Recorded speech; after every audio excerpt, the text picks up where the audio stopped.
Hello, Athens. This is Nan Michael, and I'm here with Jane Penwell, and we are having a little spat here. I wouldn't call it a spat. She thinks that the opening should be professional, and then we can joke. Yes. But I wanted to joke first. Well, the reason I didn't like it was it didn't seem to me to be a joke. It looked like a big snafu, like we didn't know what we were doing. It didn't look like a joke to me. Oh, we do know what we're doing. Well, we do know how to open the show. That we do know how to open the show. We might not get everything else right. But anyhow, here we are open without any snafus. So there you go. It happened. So you have a correction that you're going to make. Boy, Nan is fixated on this. Last week I said Athens had a new mayor, but we don't. The election isn't until this November. And so I made a mistake. Sorry, we don't have a new mayor yet. We will be electing a new mayor in November. And he's not going to run. No, the current mayor isn't going to run. And I told her I thought it was really extremely important that we keep our information truthful, except we're going into a subject, this show, which may or may not be truthful. Well, I mean, what is the truth? You know, that's a philosophical exactly. That's a philosophical issue. When she said that we wanted things to be truthful, I said, well, I wasn't lying. I just made a mistake. You know, I inadvertently said we had a new mayor without meaning to mislead anyone. You know, it was just my own mistake that I made. Okay, so I guess our fight is over now, so we can make up. Yeah, that's different from. I try to be as truthful as I can, but I do make mistakes, being human as I am. So anyhow, what Nan's talking about here is on my morning news feed on my iPad this morning, there was this fabulous video taken in a British pub of something that they called a ghost. And I wanted to be able to show you this video, but we can't do it. We have a different one, which is very similar, very, very similar, so it's okay. And actually, the different one that we have took place here in Ohio, in Parma. Parma, Ohio. What a place to see a ghost. Who knew? But anyhow, back to my point. They are calling this thing a ghost. There's no reason for them to call it a ghost. It's a little moving blob. Why would you think that was a ghost? I don't know. But there must be something. It's like the crop circles. You know, you see them in England, and then poof, they're everywhere. Well, now, this little blob that moved around this pub in England, you know, poof, now it's in Parma. So what is that? Watch out, it may come to an establishment near you. Yeah, a living room near you. So what is it? That's what I'd like to know. Obviously, to me, obviously, it's not a ghost. No way. But it is something. It is something. It has energy. It moves. It's something. So what can it be? And people are starting to see it in different places.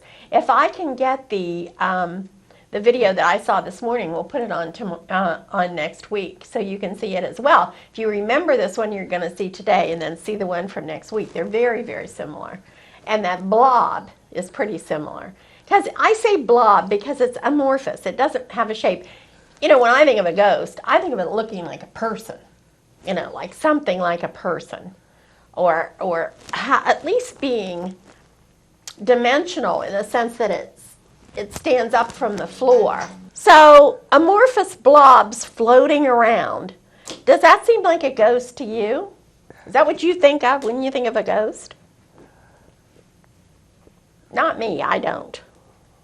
Well, I don't think of ghosts very often. I think some of what I think of is sound.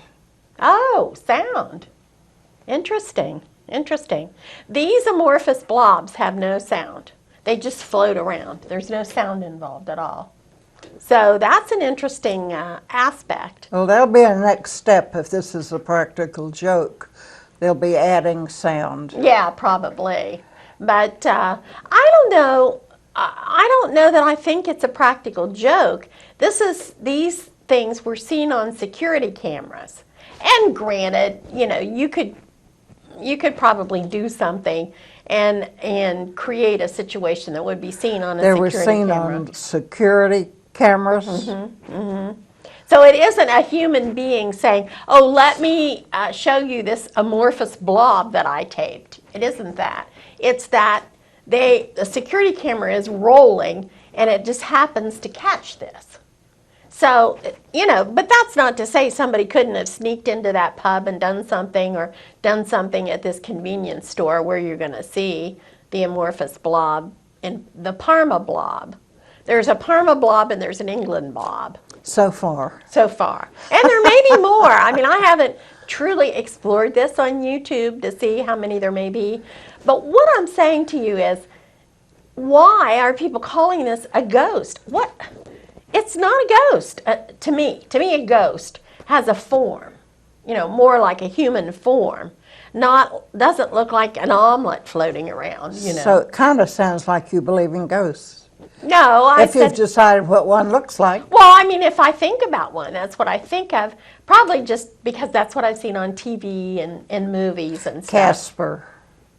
Casper. You know, there are movies that have done a pretty good job with ghosts. You know, in other words, creating something that looks human-like but is, you know, floating along. Maybe an apparition, would that be a better name, an apparition? Yeah, I than think a ghost. so. So I guess I'm saying I don't know what the heck a ghost, what is a ghost anyway? I'm going to have to explore this a little bit more, because people who see these floating blobs are calling them ghosts, and I would never have used that word to describe that blob. To me, that blob is not a ghost. So I just have to look carefully here. Is the blob an apparition? Maybe, yeah. That's- More likely than a ghost, because to me a ghost is linked to a human, a dead human, who supposedly Moves. comes back and haunts a place. This is not that at all. This is like a, I don't know, what could it be? Like fog or mist that's kind of congealed together, you know, to become a little bit denser, and it floats around. So I guess, you know, the ghost is in the eye of the beholder, I guess, huh? Well, you know that I think I have one or two more Kaleidoscopes to co-host.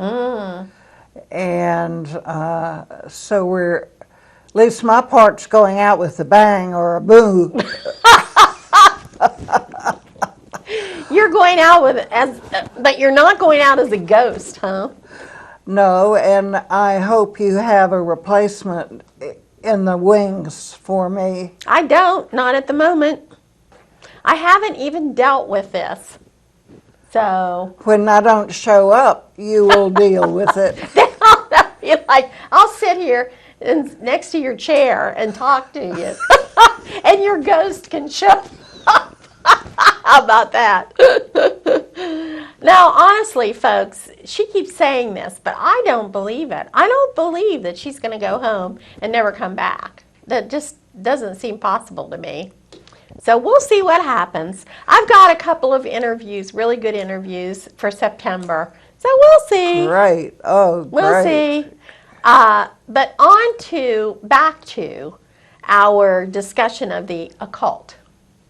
We must now resolve this issue in some way. Not right this minute, but I'm saying, now that I've brought this up and I've talked about it, I've got to do a little research, to see if there is somewhere a good definition for what is a ghost. And I'm gonna look over the coming week. I'm going to investigate this and see if I can find a reliable scientific definition of the word ghost. I bet you can't do it. Probably not, maybe not, but I'm going to try anyhow. So I'll report back. Meanwhile, I hope I'm here. You will forget to report back. I know my ability to remember is rapidly crumbling. But anyhow, now we're going to show you a YouTube video of something that they say is a ghost, and you'll see why I doubt that it is a ghost, but it's something. I don't know what. And it was caught on a security camera in Parma, Ohio. Marathon gas at the corner of State and Pleasant Valley in Parma. Oh my gosh. Something is causing jaws to drop. Gives you the chills. An eerie, luminous, blue, ghostly image caught on surveillance video last Sunday.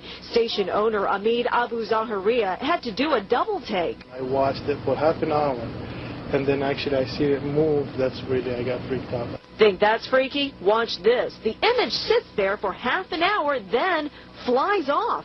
Now, watch this. The ghost on the car windshield, then floats away. Whatever this is has dozens of people coming over to check out the camera to see what in the world this possibly could be. While no one knows for sure, everyone seems to have an idea. Oh, a bag. It looks like a plastic bag to me. Angels.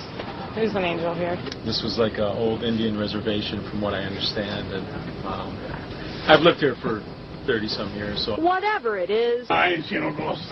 it's turned non-believers into believers. And I remember my uncle used to tell me that once in a while he was hearing things like that. Too bad it's not the ghost of cheap gas prices. Those are also gone with the wind.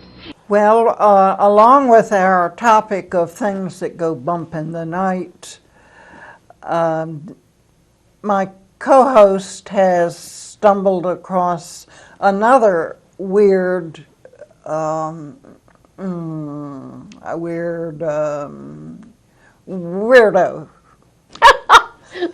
I think it's an offshoot of the Jewish religion called Kabbalah, and I found it just by chance. I had heard the word. I knew years ago some Hollywood people had been interested in it, but I didn't really know what it was, where it came from, what it was about, nothing. Well, Nan, was talking about this astral projection business, about how a person can leave their body and then come back. And in the process of leaving your body, travel around. And so I was just dabbling around on my Google site. I thought you were going to say on your astral projection. No, I've never had the experience. Unless it happens at night, and I don't know anything about it because I never remember my dreams. But anyway, so then I came through the process of typing an astral projection into my Google search engine. I got a link to Kabbalah, and my little brain goes, "Oh, ding! Didn't Madonna get into that, years ago?" Then the word, was familiar to me. So in the process, so then I said, well, what the heck does that have to do with astral projection?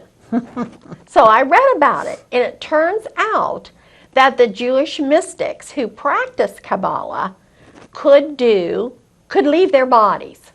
That was one of the things that they could do as mystics. So I sent this to Nan as, a further item in her occult repertoire. I'm not sure this is occult. This is more mystical. These are mystics. They aren't really, I don't think they're occult. But anyhow, so now I'm kind of interested in this. And since I brought it up, I thought you might be interested in what is the definition of this. What is Kabbalah? Maybe you already know, so if so, I'm sorry. Kabbalah originally developed within the realm of Jewish thought, and Kabbalists often use classical Jewish sources to explain and demonstrate its esoteric teachings. These teachings are held by followers in Judaism to define the inner meaning of both the Hebrew Bible and traditional rabbinic literature, and their formerly concealed transmitted dimension, as well as to explain the significance of Jewish religious observances. Traditional practitioners believe its earliest origins predate world religions, forming the primordial blueprint for creation's philosophies, religions, sciences, arts, and political systems. Historically, Kabbalah emerged after earlier forms of Jewish mysticism in the 12th to 13th century in southern France and Spain, becoming reinterpreted in the Jewish mystical renaissance of the 16th century Ottoman Palestine. It was popularized in the form of Hasidic Judaism from the 18th century onwards. 20th century interest in Kabbalah has inspired cross-denominational Jewish renewal and contributed to wider non-Jewish contemporary spirituality, as well as engaging its flourishing emergence and historical reemphasis through newly established academic investigation. So it's really getting an academic investigation now. So that's interesting, I think. And then this is all from Wikipedia, by the way. I'm reading to you from Wikipedia. The origins of Judaic mysticism. Now, this is something I find interesting. It says, according to the traditional understanding, Kabbalah dates from Eden. It came down from a remote past as a revelation to select tzaddikim. I don't know if I'm pronouncing that right. Righteous people. And for the most part was preserved by only a privileged few. Now that word, tzaddikim, I had How do you heard. spell it? Tzaddikim. Oh, Lord. So I had heard that word before. I said to myself, now I've heard that word before. And then when it said righteous people, I was asking Nan if she had seen the movie Noah, which I saw only because Russell Crowe starred in it. Otherwise I had no interest in it. But I love Russell Crowe, so I went. And in that movie, they talk about the righteous people. They're the ones that find out that there's going to be a flood, of course, as in the Bible. Noah gets notified and told by God that he needs to build the ark, because there's a flood coming. But there were two groups of people. One was the group that Noah was with, and then there was another much more primitive, strange group of people that didn't get on the ark. They got killed in the flood. So this concept of the righteous people kind of wove its way into that movie. Now the Noah is the Noah of the Bible. Mm-hmm. Yeah. So he got to find out that there was going to be a flood because he was one of the righteous people, in the movie. That's how they interpreted the biblical story in the movie.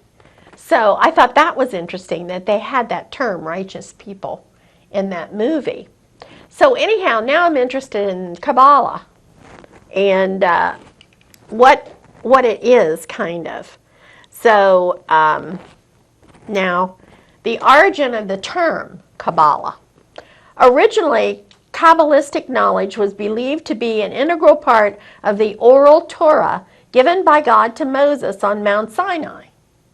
So we got the 10 Commandments, right? God got the Ten Commandments on Mount Sinai, but also, and those were written down. Those were in writing. But the oral information given to him is this Kabbalistic knowledge. So it's very interesting that this is... Does that mean just by word of mouth? Or? Yes, yes. God told him about this, evidently. And so this has quite a deep history, long, thousands and thousands of years, which I find fascinating because I think anything that survives for thousands of years has to have something, there's a reason why it has survived for so long. What is the earliest point that we can see? We can't see the Garden of Eden, but that we have record of this, because a lot of what you were talking about was 18th century, Yeah. 16th. It says here, during the 5th century BCE, when the works of the Tanakh were edited and canonized and the secret knowledge encrypted within the various writings and scrolls, the knowledge was there. Wow, so 500 years before Jesus. Yes. And that's when the mysticism started. This form of mysticism began all the way back there. It says it's alluded to the encrypted knowledge within the book of the prophet Ezekiel in the Bible. So there you go. It's really a long-standing tradition, evidently. So One of the things you sent me, I read the headline anyway, well, there you go.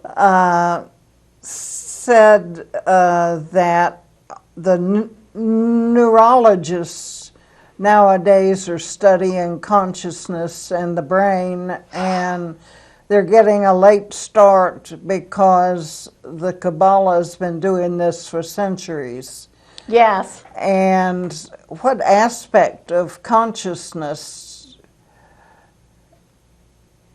have they dealt with? Well, it says here that Talmudic doctrine forbade the public teaching of esoteric doctrines and warned of their danger. So that there's some kind of a danger involved in this.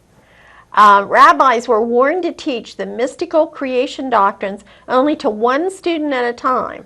To highlight the danger, in one Jewish legendary anecdote, 4 prominent rabbis of the 1st century after Christ are said to have visited the orchard, that is paradise, and they looked at it. One died, one went mad, and one entered in peace and departed in peace. So whatever this is. That takes care of 3. Yeah, the other one just destroyed some plants. So he didn't do much. But, this is like so many things that you see in crazy movies, spooky movies and everything. Somebody sees something and they go nuts. They go mad, they go insane because they can't take it or whatever it is. So hence mystical. It's a mystery. This is a mystery. And these guys, these rabbis, were investigating this mystery. And it overcame them. They weren't able to handle it. So I find that to be very interesting. I really think that's interesting because it brings the mystery to a physical plane, where we are.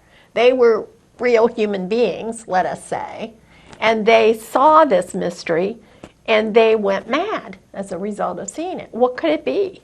So, see, that fascinates me, okay? Did you say and they went mad? Mm-hmm.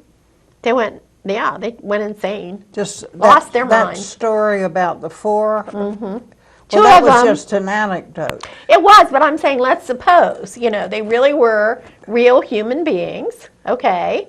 And they followed this to its furthest extent. They saw something, or something happened as a result of them A doing blob, that. maybe. Well, I don't know what. dear. That's the whole issue. What is it, you know? And they went mad as a result of it. So I think that's pretty interesting because that would have to be something. These were these were the scholars of their time, you know, intelligent men who were scholars. What could they have seen as a result of this that would make them go mad? I find that very interesting. Well, not all of them went mad. No, but two of them did. And so what was it? Two of them did. One of them didn't. And one, they said, started destroying plants. So I think of him as a little bit, you know, on the mad side too. So I just think this is really interesting. This is the most interesting part of this whole discussion to me because it's a centuries old doctrine that has stayed with us, has stayed in the human consciousness for centuries since before Christ. And to me, for something to remain in the human consciousness that long, there has to be something to it. So I'm fascinated by this. So those of you who may probably know more about this than I do, because just about anybody would if they'd ever heard of it before, you tune in next week because I'm going to do some more research on this. But the reason I said it to Dan in the beginning is because there was, in what I was looking at through my Google search, a story of a Jewish mystic who studied the Kabbalah and was able to leave his body, do this astral projection thing that she was talking about, and then come back to his body. So, Yes, I have astral projection in my new book called Shattered Boundaries. But I was wondering, do current scholars in this field still astral project? I don't know the answer to that, that's for sure.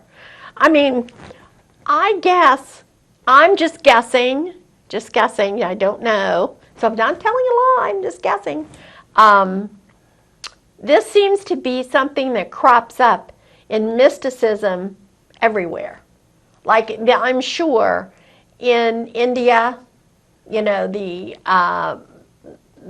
mystics in India, I'm sure I've heard that they did it, you know, they could leave their bodies. It seems to crop up everywhere where there's mysticism.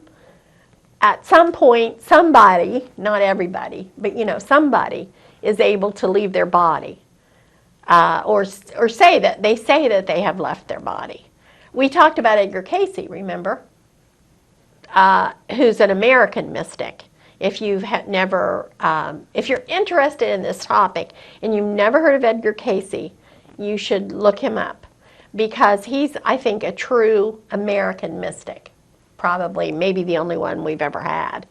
And he could leave his body, supposedly, and go to the site of a person who is having physical problems of some sort and look at their body and figure out what was wrong with them. And many times he was right. So this astral projection or leaving your body thing crops up a lot of different places, you know. I don't know what to think about it because I haven't really Tried. No, certainly I haven't tried. I've tried. Really? I've tried. Seriously? Yes. And once I opened my eyes, I thought I was afraid I was just a couple of inches from the ceiling. But it was okay, I wasn't.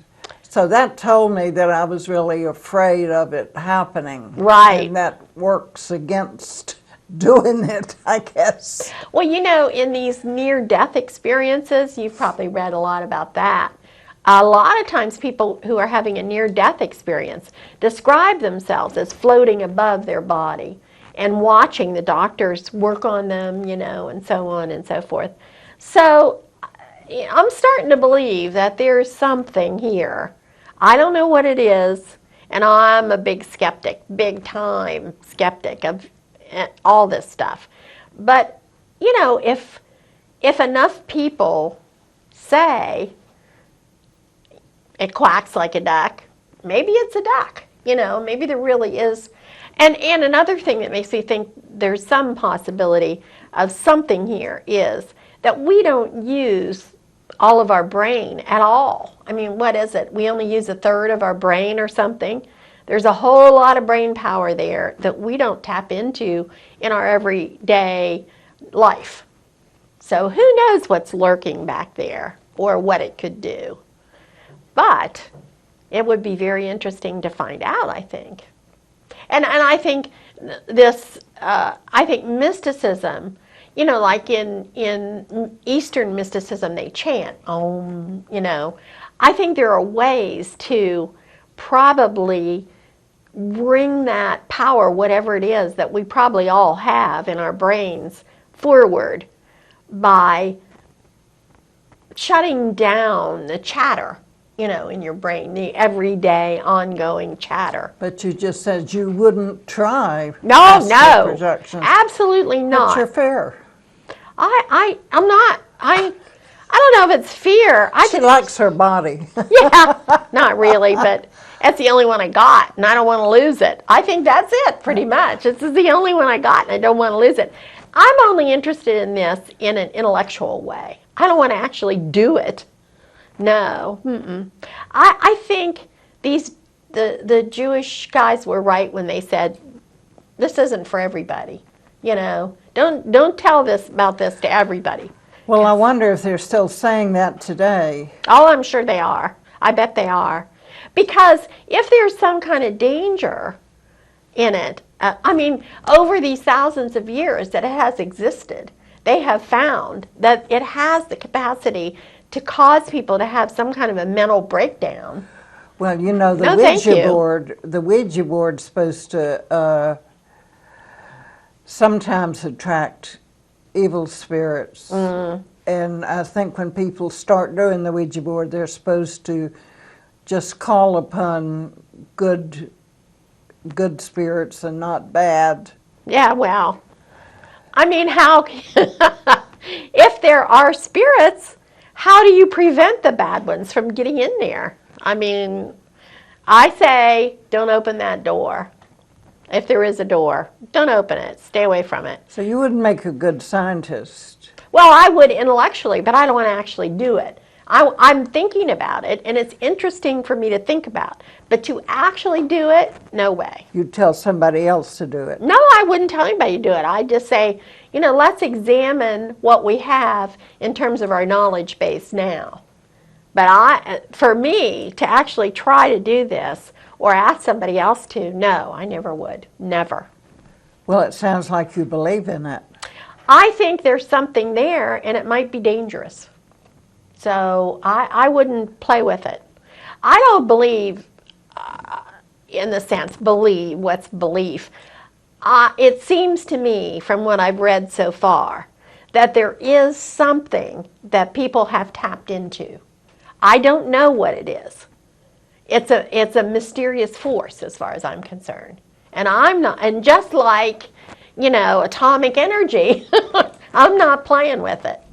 Because I don't know anything about it. I don't know how to control it. I don't know what would happen to me if I did tap into it. So no thank you. I'll read about it and I'll think about it and I'll talk about it, but I ain't doing it. And I don't recommend anybody else to do it either. Please don't think I'm telling you should do it. I'm not. I'm saying read about it. It's interesting. It's another dimension to the human Turn psyche. on Google and see the Google all this stuff. blobs Google floating. Kabbalah. It's interesting. There's Shakespeare said, there's more to life than man has dreamed of.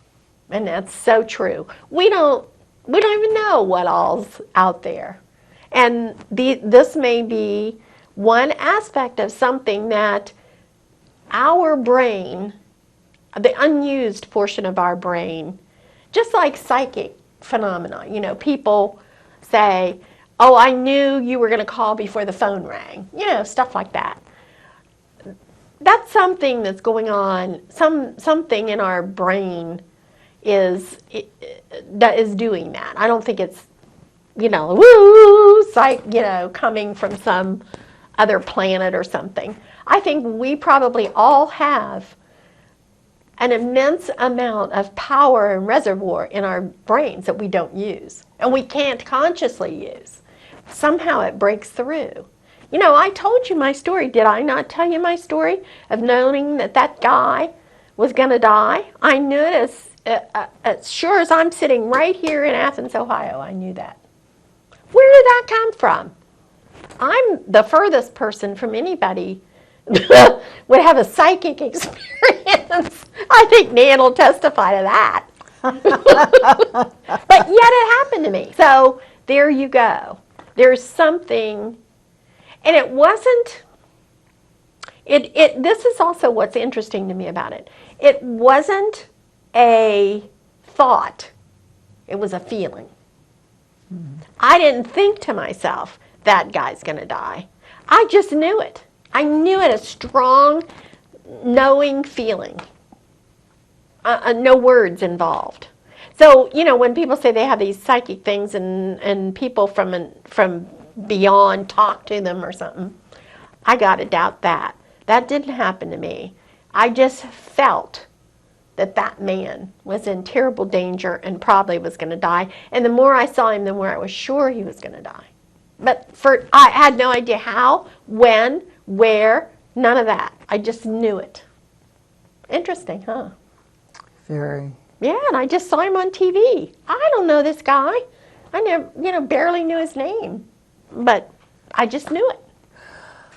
Well, I was skimming a book the other day, and it said that only 5% of the universe has atoms. Huh, really? The other falls into two large categories. One is dark matter, and another is dark universe. Wow. And one of them eats up things. Yeah, dark matter. So, there's many things that we don't know about. And, we're like babies playing with chemistry sets, as far as I'm concerned. I mean, there's probably so much that we don't know, and yet we dabble in things. It could be dangerous, obviously. Stephen Hawking got in on this. You know how people are looking for other inhabited planets in the universe. Now, Stephen Hawking said, be careful what you ask for. You don't know what you might stir up, trying to find, they might not be benevolent. There's nothing that says that they will be. They could be anything destructive. well, imagine us going to another planet, and our history of invasion and Exactly. all that. Exactly. I don't think we would be very nice. Well, even if we weren't nice, let's say we were nice, we're carrying bacteria and germs and all kinds of things from our planet to theirs. We are an invasive species if we do that. And we might not mean to do anything to them and kill them all. That's like when the Europeans came over here and brought smallpox. It killed the Indians because they had no natural defense for that particular disease. So, there's all kinds of things like that. It's the unintended consequences many times, And then let's say we really did mean to do something. Oh my gosh. We're wonderful at creating weapons. That's one thing we can do as a species. The Pentagon fighting over what we should do, and Yeah. So I don't think it's a good idea. So as long as we go to uninhabited planets like Mars, and travel around, I think we'll be okay. But when we hit another species, I can't even imagine. It's going to be, and I think it will happen eventually, really, because we can't be the only life in the universe. It's got to be more. So it probably will happen, and it's going to be, wonderful and terrible. It'll be on the front page. Yeah, oh yeah, you can Google that when it happens. You know, Carl Sagan said, we already have been visited by another species, viruses. He said that viruses are so odd and different in the way that they work and the way that they live in the human body and so on and so forth. He said, you know, that's the first alien species that's come to Earth as a virus. Wow. I mean, you know, I don't know. Did you read that in a book that he wrote? Oh, I watched his show. Remember his show? Oh, no, Back I in the didn't. I must 70s? have been studying then. Oh my God. Billions and billions, he said. You should go back on YouTube and watch some of those, Carl Sagan. They were wonderful. He was such a genius. And he could explain the universe so clearly that you could understand it, even though you were not, as I was not and am not, an astrophysicist or anything like that. But he just had this wonderful knack for explaining things. And you out there in the Athens community, if you don't know Carl Sagan and you never saw him in the 70s when his program was on, they're all on YouTube. Sagan, S-A-G-A-N, Carl. Oh, it's a treat. You would love him. You've got to look for him. Because get on your computer and Google Carl Sagan and take a look. Because he was just the most wonderful human being as well as brilliant. Yeah, So. it's too bad he died early. It is. It's terrible. His wife kept on the foundation and everything, and I think she just died a year or two ago, probably. So, you know, my grandmother used to say, you would say that about somebody who died young, and she'd say, well, what he had to do was done. You know, he did what he had to do. Speaking of people dying, or potentially dying, did you hear about Jimmy Carter and he's got cancer now? Such a shame. You know, he's been such a wonderful humanitarian. And now to have cancer of the brain, you know, I think we all... I thought it was cancer of, the liver or something? It's spread. It's in his Spread. brain. And so many, many good wishes to him and his wife and family. You know, it's a terrible thing to live to be 90 and be healthy and everything, and then all of a sudden discover that you have this cancer. He's 90? 90, maybe 90 something. Well, I mean, what do you expect? Well, I think it would be nice if he could have just keeled over and, you know, too bad he has to have cancer. I don't expect anything, but, you know, what would be nice would be that he could have lived his Die in your life and sleep. die in his sleep. Exactly. Yes. Rather Yes. than to be ravished by cancer at the age of 90 after having been such a wonderful humanitarian. I'm sad about that. Now, he should go like my grandmother. She called up my mother and said, I have to go to the doctor. I've got a pain in my arm. My mother went and got her. Well, the doctor was at the hospital, so she took her over to the hospital. And they told her to undress and put she was 90, by the way, also, to put the hospital gown on. And in the process of getting undressed, my mother said, she was standing out in the hall, she heard her call her name. And the nurse went in, and she was dead. Just that fast. And it's horrible for the family. I mean, it's horrible, you know, because it's such a shock. But how wonderful for her. She was not sick, nothing, you know. She just was 90. And she had her wits about her. She lived by herself, you know, the whole 9 yards. And bingo, she went without any suffering or anything. And so, you know, that's the dream, of course, of everybody, I guess. But poor old Jimmy Carter didn't get that dream. So. Or some people can make it happen. Well, this is true, yes. I think that's probably a more and more popular thought as more and more people in this country are aging. You know, it's something a lot of people have in the back of their head, I think. I read recently that more people are afraid of the pain of dying than they are of dying. Oh, I believe that.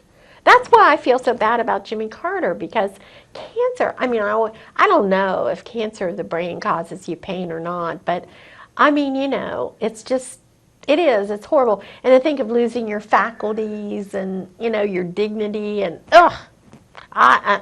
it's a terrible thought. Whereas if you're in your bed, you know, or like my grandmother, doing something and bingo, you're gone, that's a wonderful thought. This may be faulty information also, but I think I read that at least half of heart attack victims never wake up. Ah, well, there you go. I don't know. Makes me think of Frank Gifford. You probably don't know who Frank Gifford was. Well, that sounds like a put down to me.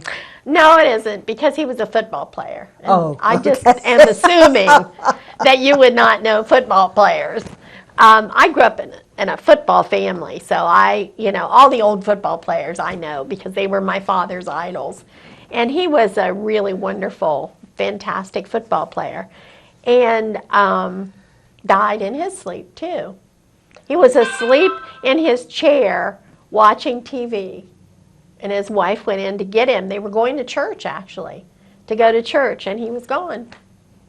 So, you know, that's the way. That's a dream for everybody, I think.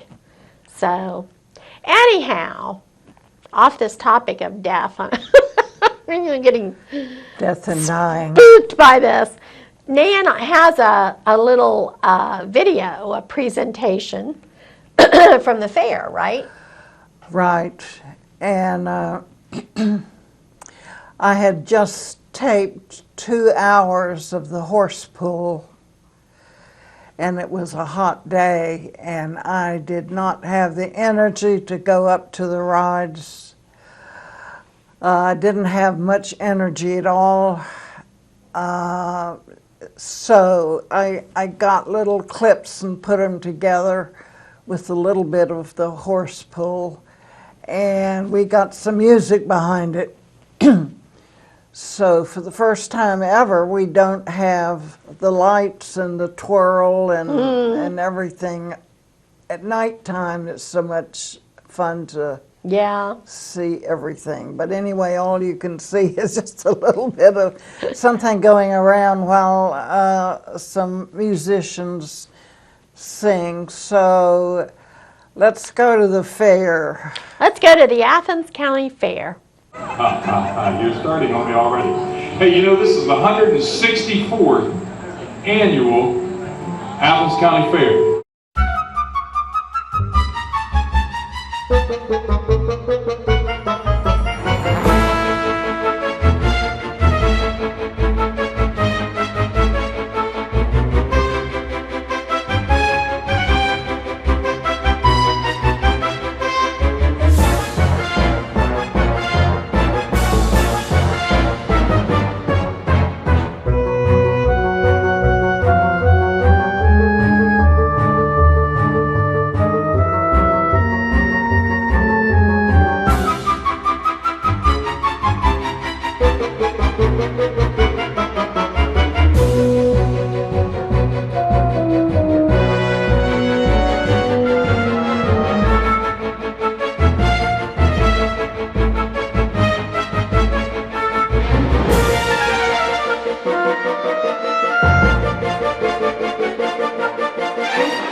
hour wait. We're on Avery Island.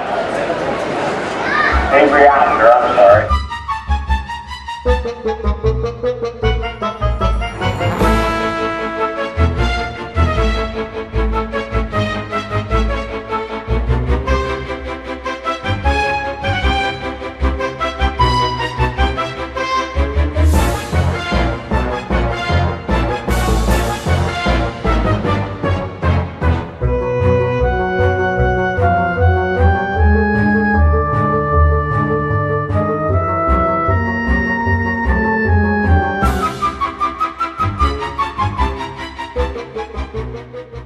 Well, I'd like to share some information with you Athenians.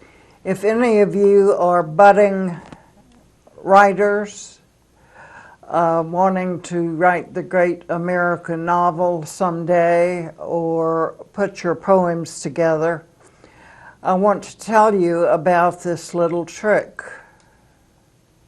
It's called Create Space. That's the way you get to it on Google. Create Space, and I forget if it's one word or two when you Google it, but you know how Google is. If you put anything on there, they'll correct the spelling, etc. But I have just about published 3 books on Create Space for free. Wow, for free. That's fantastic. They don't charge. Of course, I paid someone for artwork for the cover, and I have my assistant, local assistant, who knows how to do this, and I think she's the only person in Ohio who knows how to do it. She does it so well, and I'm not going to tell you her name right now till I finish with her. I'm sure there's other people in Ohio that know about this. But I don't know. I went through 2 other assistants that weren't able to do it for me. Create Space? Uh-huh. And is it really a Google thing, or Google will just lead you there? Lead you there. Okay. It's owned by Amazon. Oh, okay. Oh, okay. I kind of know. I yeah. understand. Yeah. And you can see what they've published by just going to Amazon. You can go to Nan Michael, Mykel, and see soon will be 4 things there. And it's one of the values of it, okay, several values. One is no charge. 2 is, I think if I'd waited for a publisher to accept something, I'd be dead. Because it takes so long. If it ever happens. Yeah. To even get a response. And you don't have to argue with the publisher. You don't have to say, I want to say this, I want his name to be that. And so when you get your entire inside of the book done, you send it in a PDF to Create Space, and within 24 hours, they tell you if they've accepted the insides or you've done something like put the floating head in the wrong place. And at that point, they let you proof it again, and they check your proof, and then it's available to the public. I have worked with a guy. He doesn't work with us anymore, who has done this.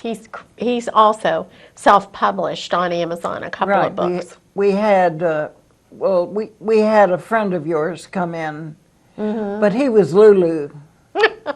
Lulu is. I think now they charge a little something. Do they? Well, it's a wonderful idea, because if you don't get it somewhere, it's probably going to disappear. But if you get it somewhere, then it's going to be there, and people can find it.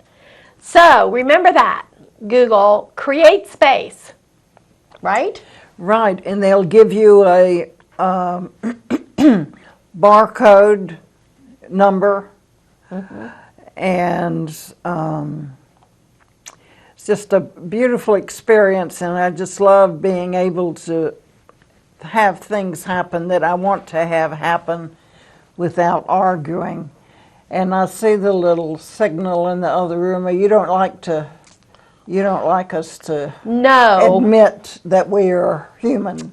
Not human. We're taping a show, so I think we should act like we know what we're doing, even if we don't. But anyhow, we're running out of time, Athens. And every time I look at that screen, you're the one on there. Well, that's because you're looking at me when you're talking. He actually has you on there a lot. So well, you'll see when you see the program. But anyhow, Athens, we're done for today. And we're going to wave goodbye? We're going to wave goodbye. Bye. Arrivederci. I wish I was in Rome. Maybe I could astral project to Rome. What do you think? Bye-bye.